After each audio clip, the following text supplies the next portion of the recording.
BJP की strategy जो मेरे को लगती है, तो पहला तो एसआईआर इन्होंने खेला, 90 लाख वोटर्स तो आपका ये कर गया। फिर बीजेपी ने मेरे को लगता है कि एट ग्राउंड वर्क ना उन्होंने काम किया है। फिर अमित शाह जी का वहां जाके 15 दिन रुक जाना, सेंट्रल फोर्सेस को वहां पे डिप्लॉय कर देना। ममता बनर्जी को लगा कि अगर ये एसआईआर आ गया, मेरे 90 लाख वोटर अगर कट जाएंगे तो समवेयर बहुत ज्यादा गेम चेंज हो सकता है।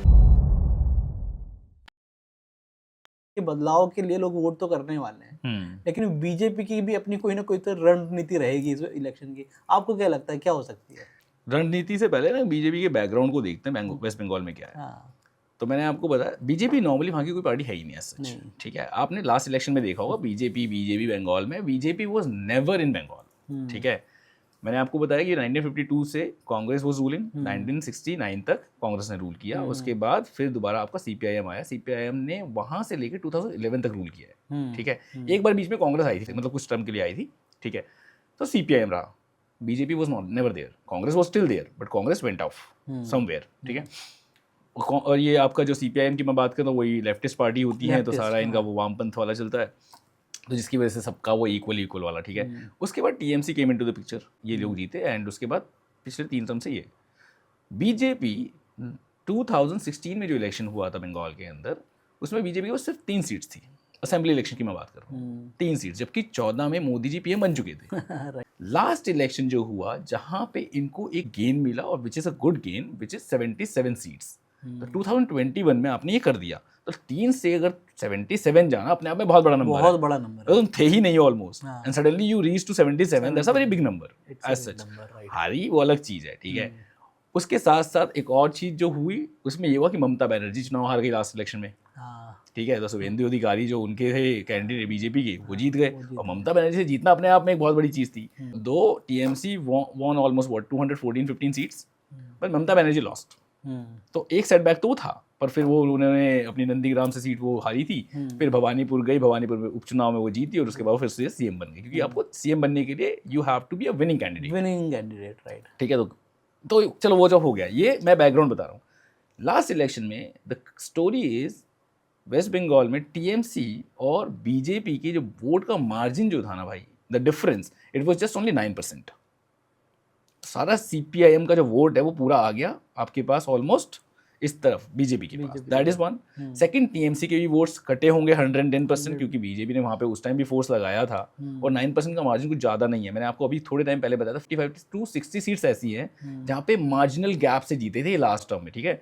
2000 to 5000 के गैप का था मैक्सिमम, इतना ही नंबर होगा, ठीक है। तो उन सीट्स पे इन्होंने अपनी स्ट्रैटेजी बनाई होगी फॉर श्योर। अब जो बीजेपी की स्ट्रैटेजी जो मेरे को लगती है, तो पहला तो एसआईआर इन्होंने खेला। दो आप इसको स्ट्रैटेजी, मैं तो स्ट्रैटेजी का ही पार्ट मानता हूँ, ठीक है, कि आपको डाउट है कि भाई वहाँ पे फर्जी वोटिंग होती है या जो भी है, इनएलिजिबल कैंडिडेट जो है दे आर ऑल्सो वोटिंग, तो पहले तो इनको खत्म करो। और जब ये सब होता है तो कहीं ना कहीं जो रूलिंग पार्टी है ये उसी के वोट बैंक को कहीं ना कहीं इम्पैक्ट कर रहा होता है, क्योंकि बीजेपी के पास तो लिमिटेड सीट्स ही है ना, वो कर भी करेंगे अभी, ठीक है। 90 लाख वोटर्स तो आपका ये कट गया, तो this is one of strategy that I can say. फिर बीजेपी ने मेरे को लगता है कि एट ग्राउंड वर्क ना उन्होंने काम किया है। 144 कैंडिडेट्स की इन्होंने लिस्ट निकाली थी, पहली लिस्ट जो इन्होंने डिक्लेयर करी इस इलेक्शन में। इस 144 सीट्स का जो बोला जा रहा है, एक्सपर्ट्स बोल रहे हैं कि they did a very detailed analysis and they found कि ये वो वाली 144 सीट्स हैं जहाँ पे कभी ना कभी बीजेपी का कैंडिडेट किसी भी वजह से या तो जीता पिछले 5-10 सालों में कभी भी, या फिर जहाँ पे जीत के या जो चांसेस थे वो बहुत ज़्यादा थे, कुछ ऐसा वैसा था। इन्होंने वो किया, तो इन्होंने इससे पहले 144 पे किया, ठीक है। उसके बाद इन्होंने 50-60 कैंडिडेट्स की दोबारा दूसरी एक लिस्ट निकाली है, और ये 50-60 सीट्स वो वाली सीट्स हैं जो मैं आपको बता रहा हूँ जहाँ पे मार्जिन जो है विनिंग का वो बहुत कम रहा है। अच्छा, तो इन्होंने इस तरीके से किया इसको। फिर अमित शाह जी का वहाँ जाके 15 दिन रुक जाना, अपने आप में बहुत, ठीक है, सेंट्रल फोर्सेस को वहाँ पे डिप्लॉय कर देना, ठीक है।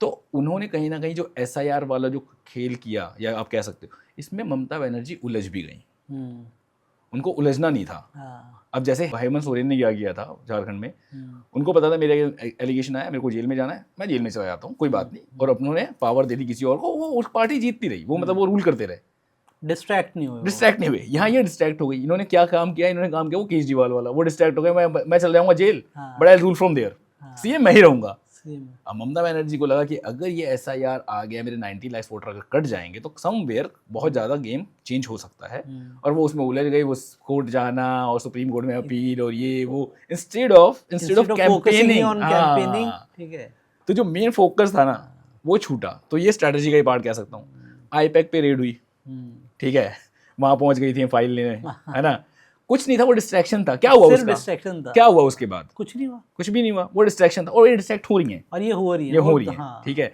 तो ये डिस्ट्रैक्ट मेरे को लगता है कहीं ना कहीं की गई है। That is also the part of the strategy, could be the part of the strategy, ठीक है। और अभी यही सिचुएशन है, और अभी की जो कहानी है, the one part of the strategy could be, इस बार वो भवानीपुर से इलेक्शन लड़ रही है, शुभेंदु अधिकारी वहीं चले गए कि वो भी भवानीपुर से लड़ रहे हैं क्योंकि उनको अभी भी तो कहीं ना कहीं अगेंस्ट ही लड़ना एक है। मोरल डाउन करने की भी ये स्ट्रैटेजी है, हाँ। क्योंकि आपको पता है लास्ट टाइम आप इसी कैंडिडेट से हारे हो, हो। तो इनको लग रहा होगा कि शुभेंदु अधिकारी फिर नंदीग्राम से लड़ेंगे, पर इन्होंने कहा कि नहीं, अगर तुम भवानीपुर से लड़ोगी तो मैं भी भवानीपुर से ही लड़ूंगा, मैं वहां से भी जीत के आऊंगा, ठीक है। That is also one of the part of the strategy. Another thing, इसके बाद जो सेंट्रल का अभी पूरा फोकस, जो रैलीज हो रही हैं उसमें बहुत ज़्यादा अभी क्राउड देखा जा रहा है, क्राउड पुलिंग ऑलरेडी बहुत ज़्यादा हो रही है बीजेपी की रैलीज में। मैं नहीं कहूँगा टीएमसी में नहीं हो रही है, उसमें भी हो रही है, लेकिन बीजेपी का जो कॉन्फिडेंस है इस बार थोड़ा सा अलग दिख रहा है। That is also one. Another thing जो कि मोस्ट इंपॉर्टेंटली हमें ध्यान देनी चाहिए, लास्ट इलेक्शन जो हुआ 2021 का, इट हैपेंड इन 8 phases, इस बार 2 फेज में है। अब मैं मतलब I was listening to some of the the experts in the podcasters, जो कि ग्राउंड के लोग हैं वहाँ के, तो मेरी जो बात हुई थी उनसे, सेइंग कि होता क्या था कि जैसे 8 phases में है, तो अपना अपना एक कहीं ना कहीं आप कह दो कि उसके कार्यकर्ता कह लो, इन्फ्लुएंस, या डराना धमकाने वाले कर लो। हाँ। तो यहाँ फेज पे हुआ, यहाँ के लोगों को आपने कहीं ना कहीं हैंडल किया, और नेक्स्ट फिर फेज move हो के गए लिए आप आप मूव हो गए नेक्स्ट प्लेस पे, वहाँ पे अब आपको बुक करना है, क्योंकि टीएमसी के लिए बोला जाता है। मैं ये नहीं कह रहा कितना सच है कितना नहीं है, लेकिन अगर इतने सारे लोग बोल रहे हैं तो कुछ ना कुछ सच्चाई तो जरूर होगी। मतलब उनके कार्यकर्ता जो है, एक हाँ। पर्टिकुलर पार्टी के कार्यकर्ता है, वो इन्फ्लुएंस करते हैं लोगों को किसी भी तरीके से, बिल्कुल, हो सकता है फोर्सफुली हो सकता है कुछ चीजें देकर हो, पॉजिटिवली हो, नेगेटिवली हो, हाँ, पर होता है ये तो माना जाता है। वो टीएमसी मूव के करते लिए रहता है, जिस जिस जगह पे हो रहा है उस जगह पे वो मूव करते और ये कहीं ना कहीं स्टडी की होगी जरूर बीजेपी ने, सेंट्रल में बैठी है, तो इन्होंने 2 फेज में कर दिया। तुम्हारे को इतना स्कोप ही नहीं मिलेगा कि तुम 8 phases में अलग अलग जगह पे इन्फ्लुएंसेस कर पाओ। Right. 2 phases में तुम कितना ही इन्फ्लुएंस कर लोगे, और फिर अगेन उसके सेंट्रल लिए फिर आपको उतने लोगों की भी रिक्वायरमेंट होगी, और फिर security is already there, right? So these are the pointers of the strategy of BJP, मेरे को लग रहा है। और बीजेपी अभी भी जो मैं कह रहा हूँ कि 144 सीट्स जिसपे उनका प्राइम फोकस है, क्योंकि 147 इज द विनिंग नंबर, ठीक है। सेकंड 50-60 सीट्स जहाँ पे मार्जिनल गैप से बीजेपी लास्ट टाइम हारी थी, वो उनका फोकस है। तो मतलब 200 सीट्स के आसपास ये टारगेट कर रहे हैं। बाकी की जो सीट्स है ना, मतलब उसके बाकी की रेस्ट ऑफ द सीट्स की आप बात करोगे, 60, 70, 80 जो भी बचती है, वहाँ पे दे आर जस्ट फाइटिंग जितने भी सीट्स पे लड़ रहे हैं, candidates but they are not too much focused on हाँ, तो वो इसलिए कि चलो यार अपना बीज बो देंगे, आने वाले टाइम पे फायदा हो जाएगा, कम से कम हमारा कैंडिडेट यहाँ पे होना चाहिए। तो वहाँ पे केवल वो शो ऑफ है, वो शो ऑफ हो रही है, वो धीरे धीरे करके, हाँ, वो सीडिंग कर रहे हैं वहाँ पे। तो मतलब मेजर फोकस यही 144 सीट्स प्लस 60 सीट्स आप ये लगा लो इन पे है, क्योंकि उनको पता है 147 is the number that they have to reach.